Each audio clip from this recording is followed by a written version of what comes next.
శ్రీ శివాయ గురవే నమః. శ్రీ గురుభ్యో నమః.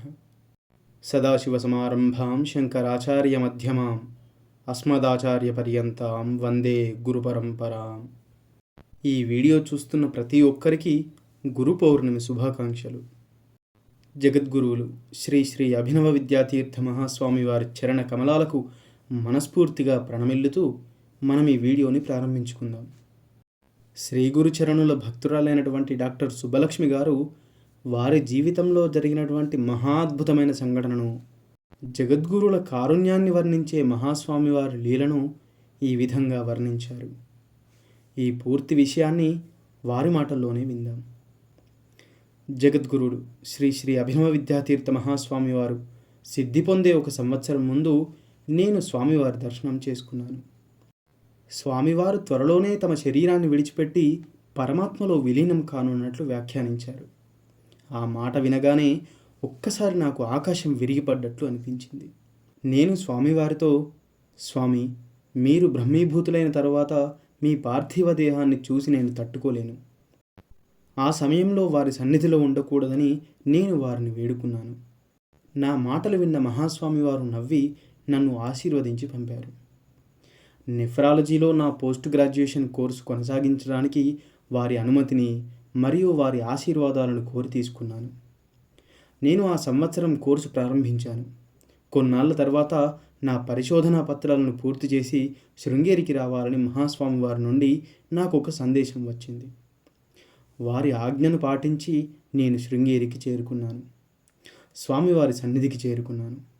వారు సిద్ధి పొందిన రోజున నేను వారి పరిస్థితిని గురించి ఉదయం నుండి చాలా అసౌకర్యంగా భావించాను. నేను సచ్చిదానంద విలాస్ వద్దకు వెళ్ళి స్వామివారికి శ్వాస తీసుకోవడంలో ఇబ్బందిగా ఉందని కనుగొన్నాను. స్వామివారు నన్ను చూస్తూ, నేను మీకు ప్రసాదం ఇవ్వబోతున్నాను అని చెప్పి లేచి కూర్చున్నారు. నా బ్యాగు నుండి స్టెథోస్కోప్ తీసినప్పుడు నా బ్యాగు నుండి ఒక స్ఫటిక జపమాల జారి బయటకు పడిపోయింది. స్వామివారు ఆ జపమాలను అడిగి వారి పరమ పవిత్రమైన చేతుల్లోకి తీసుకున్నారు. కొన్ని క్షణాలు జపంతో ఆ స్ఫటికమాలను పవిత్రం చేసి దాన్ని నాకు అనుగ్రహించారు. అలాగే ఒక ఆపిల్ పండును కూడా నాకు అనుగ్రహించి నన్ను ఆశీర్వదించారు. వారి ఆరోగ్యం పూర్తిగా క్షీణించిందని గుర్తించి విశ్రాంతి తీసుకోమని స్వామివారిని అభ్యర్థించి వారి నుండి సెలవు తీసుకున్నాను.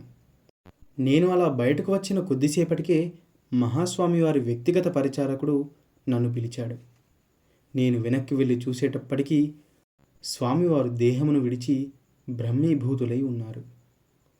వారు తమ శరీరాన్ని త్యజిస్తున్నప్పుడు నేను వారి సమక్షంలో ఉండకూడదని ఒక సంవత్సరం కిందట నేను చేసిన అభ్యర్థనను మన్నించి శ్రీగురు చరణులు నన్ను అనుగ్రహించారని అప్పుడు నాకు అర్థమైంది. నేను స్వామివారి గదిని విడిచిపెట్టి వెళ్ళేంత వరకు స్వామివారు ఎదురు చూసినట్లుగా నాకు అనిపించింది. భక్తుల అభ్యర్థనను మన్నించి వారిని అనుగ్రహించే అపారమైన కరుణా స్వరూపం మహాస్వామివారు. శ్రీ గురో పాహిమాం, పరమదయాలో పాహిమాం, శృంగేరి జగద్గురు పాహిమాం. సర్వం శ్రీ గురుదివచరణారవిందార్పణమస్తు.